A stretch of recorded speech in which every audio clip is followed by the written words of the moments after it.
दर्शकों नमस्कार, राम राम, जय श्री राम और जय माता दी।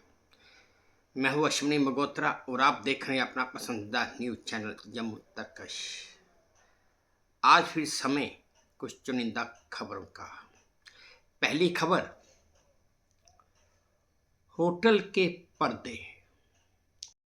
दर्शकों, खबर ये है कि जयपुर के एक 5 स्टार होटल में एक कपल हनीमून मनाने गया हुआ था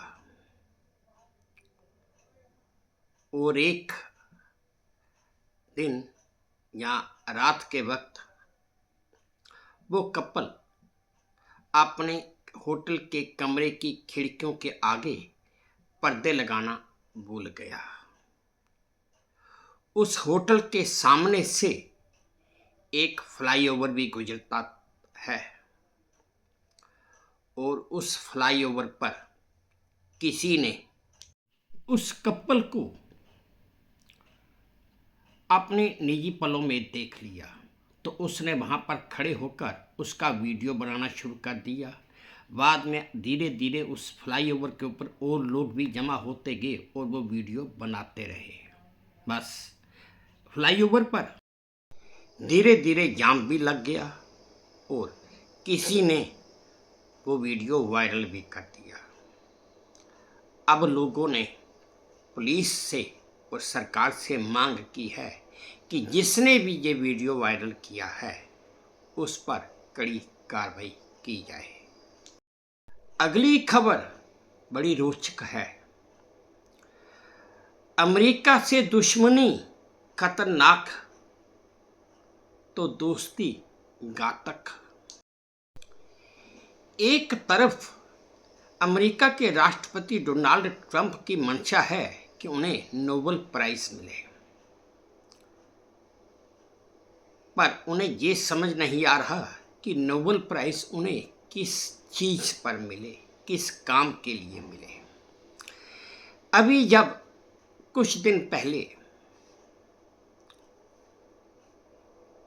मई के महीने में भारत पाकिस्तान एक युद्ध चल रहा था तो ट्रंप ने बहुत बड़ी खबर फैला दी थी कि मैंने मध्यस्थता की और भारत पाकिस्तान में सीज फायर करवा दिया वगैरह वगैरह, और भी बड़ी खबरें आईं। लेकिन ट्रंप को ये समझ नहीं आ रहा कि जब दो देश आपस में लड़ते हैं तो अगर युद्ध विराम करना है या शांति घोषित करनी है तो वही दो देश ही कर सकते हैं, ट्रंप नहीं। लेकिन अब ट्रंप इजराइल ईरान के युद्ध के ऊपर अपनी प्रतिक्रिया दे रहे हैं और वो कहते हैं ये कोई नहीं जानता कि मैं क्या करूंगा और कब करूंगा और कैसे करूंगा भी या नहीं करूंगा। ट्रंप का ये बयान उस हकीकत को पूरी तरह से बयान करता है जो आज से 50 साल पहले अमेरिका के विदेश मंत्री हेनरी किसिंजर ने कही थी। उनका बयान था कि अमेरिका का दुश्मन होना खतरनाक है और दोस्त होना घातक है। बात चाहे भारत पाक की हो या अमेरिका के सबसे करीबी इजराइल की। लेकिन हालात ऐसे हैं कि अमेरिका का सबसे करीबी दोस्त इजराइल इस समय युद्ध में फंसा हुआ है और डोनाल्ड ट्रंप ने क्या करना है क्या नहीं करना है इसके लिए अभी 2 हफ्ते का समय लिया है कि वो सोच कर बताएंगे। अगली खबर, एक जगह ऐसी भी है जहां पर हर इलेक्ट्रॉनिक डिवाइस अपने आप बंद हो जाती है। दर्शकों, खबर ये है कि दुनिया में एक जगह ऐसी भी है जहां पर आने के बाद हर इलेक्ट्रॉनिक डिवाइस चाहे वो किसी भी तरह की हो अपने आप काम करना बंद कर देती है। दरअसल ये खबर भी है और एक जानकारी भी है, इसको शायद ही कोई जानता होगा। मेक्सिको सिटी में एक जगह ऐसी भी है जहां पर कोई भी किसी भी तरह का कोई भी इलेक्ट्रॉनिक डिवाइस अपने आप काम करना बंद कर देता है। इसे जोन ऑफ साइलेंस के नाम से भी जाना जाता है। दरअसल इस जगह ये का रहस्य बहुत ही अजीबोगरीब है और इस जगह को चिहुआहुआ के रेगिस्तान के नाम से जाना जाता है और आज तक इस पहेली को कोई भी नहीं सुलझा पाया है कि यहाँ पर आकर क्यों हर तरह का इलेक्ट्रॉनिक डिवाइस अपने आप काम करना बंद कर देता है ना एक रोचक जानकारी और खबर भी। अगली खबर, मिलेगी नौकरी। यूपीएससी ने सिविल सर्विसेज एग्ज़ाम पास करने वाले उम्मीदवारों को एक और फैसिलिटी प्रदान की है। ये उम्मीदवार जो एग्ज़ाम पास कर जाते थे पर किसी न किसी वजह से इंटरव्यू में फेल हो जाते थे, उनके लिए यूपीएससी ने एक प्रतिभा सेतु लॉन्च किया है। इसके जरिए इन उम्मीदवारों को प्राइवेट और सरकारी संस्थानों में नौकरी दी जाएगी। इस पोर्टल के जरिए प्राइवेट कंपनियां उम्मीदवारों से सीधे संपर्क कर लेंगी। पहले उम्मीदवारों की डिटेल यूपीएससी की आधिकारिक वेबसाइट पर ही जारी की जाती थी और अब इस पोर्टल पर जारी की जाएगी, जिसकी वजह से वो उम्मीदवार जो इंटरव्यू नहीं पास कर सके उन्हें नौकरी का एक और मौका मिल जाएगा। अगली खबर, भारतीयों का जमा धन। खबर यह है दर्शकों कि 2024 में स्विस बैंक में भारतीयों का धन जो रखा हुआ है उसमें 3 गुना बढ़ोतरी हो गई है और ये धन अब 3.5 अरब स्विस फ्रैंक यानी कि अगर भारतीय रुपये के हिसाब से देखें तो 37,600 करोड़ रुपये हो गया है, जो 2023 में 1.04 अरब स्विस फ्रैंक था। ये वृद्धि स्थानीय शाखाओं और वित्तीय संस्थानों के माध्यम से हुई है। हालांकि स्विट्जरलैंड भारतीयों के धन को काला धन नहीं मानता और कहता है कि वह कर चोरी के खिलाफ भारत के साथ खड़ा है और भारत का साथ देता रहेगा। अगली खबर, मकान में घुसा पुल। खबर यह है दर्शकों कि उत्तर प्रदेश के लखनऊ में एक ऐसा पुल बनाया गया है जो लगभग तकरीबन एक बिल्डिंग के अंदर घुस गया है। एक स्थानीय शख्स ने बताया कि इस इमारत का निर्माण तो काफ़ी पहले हो गया था और उसके बाद ये पुल बनाने की शुरुआत हुई थी, लेकिन पुल इस तरह से जा रहा है जैसे आप देख रहे हैं अभी काम रुका हुआ है कि अगर ये काम आगे चलाया जाए तो ये पुल इमारत के अंदर से होकर ही गुजरेगा और तभी ही पूरा हो पाएगा, वरना नहीं।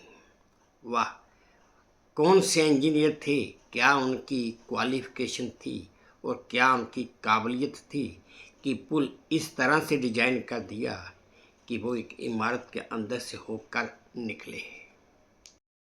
अगली खबर, पासवर्ड लीक हो गए हैं। खबर यह है दर्शकों, एक चौंकाने वाली रिपोर्ट के मुताबिक गूगल, एप्पल और फेसबुक के 16 अरब यूजर्स के पासवर्ड्स और उनके लॉगिन क्रीडेंशियल डिटेल्स चुरा लिए गए हैं। बहुत ही खतरनाक और ध्यान देने वाली खबर है ये। साइबर सिक्योरिटी एक्सपर्ट के मुताबिक इन्फ्लुएंसर मैलवेयर इसके लिए जिम्मेवार है। इससे फिशिंग अटैक, आईडी थेफ्ट और अकाउंट हैकिंग का खतरा बढ़ गया है। वहीं दूसरी तरफ गूगल ने यूजर्स से तुरंत पासवर्ड बदलने की सलाह दी है। अगली खबर, पैसे गलत नंबर पर भेज दिए।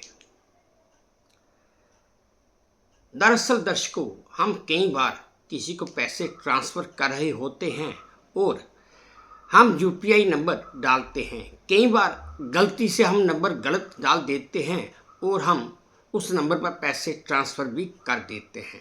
अगर कभी किसी के साथ ऐसा हो जाए तो उसे अपने पैसे वापस पाने के लिए क्या करना चाहिए? तो सबसे पहले उस शख्स को 1800-120-1240 नंबर पर कॉल करके अपनी सारी डिटेल उन्हें देनी चाहिए और फिर उसके बाद जो जो जानकारी वो मांगे उन्हें वो भी दी जाए। फिर अगर आप इससे सेटिस्फाई नहीं हैं तो आप NCPI पोर्टल पर जाकर भी शिकायत दर्ज करवा सकते हैं। आपको इस पोर्टल पर जाकर व्हाट वी डू पर क्लिक करना है और धीरे धीरे अपनी सारी जानकारी क्या हुआ कैसे हुआ वो उसमें भरनी है। और इसके बाद भी अगर आपकी समस्या नहीं सुलझती है तो आप बैंकिंग लोकपाल से भी शिकायत कर सकते हैं और यकीन मानिए आपका पैसा आपको वापस भी मिलेगा और आपकी समस्या सुलझ भी जाएगी। अगली खबर, नंबर 14 लाख का। खबर यह है दर्शकों कि हिमाचल प्रदेश के एक संजीव कुमार ने एक स्कूटर खरीदा जिसकी कीमत 1 लाख रुपया है और जिस किसी को अगर किसी चीज़ का शौक हो तो हर कोई अपने शौक को पूरा करने के लिए किसी भी हद तक जा सकता है और कुछ भी कर सकता है। बस इस संजीव कुमार को एक ऐसे नंबर का शौक था कि उसने ऑनलाइन बैठकर उस नंबर के लिए एक बोली लगा दी। ये है नंबर जो आप अपने फ़ोन की स्क्रीन पर देख रहे हैं। इस नंबर के लिए संजीव कुमार ने 14 लाख की बोली लगा दी। गाड़ी की कीमत अगर देखें तो 1 लाख और अगर नंबर की कीमत देखें तो 14 लाख। वाह, हद हो गई शौक। आप पुरुष हैं तो देवियों के कपड़े बदलने का हक आपको किसने दिया? दरअसल एक नई भैंस छिड़ने को जा रही है और अगर मैं कहूँ भैंस नहीं होनी चाहिए बात तो ठीक है, तो इस पर लोगों का रिएक्शन क्या होगा मैं नहीं जानता, लेकिन फिर भी मैं अपने दिल की बात कहता हूँ।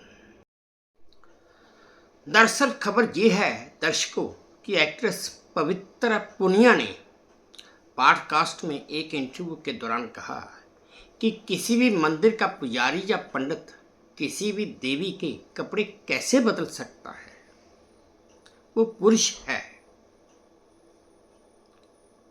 वो पंडित है, पुजारी है, उसे पूजा करने का अधिकार है, लेकिन कपड़े बदलने का अधिकार उसे किसने दिया?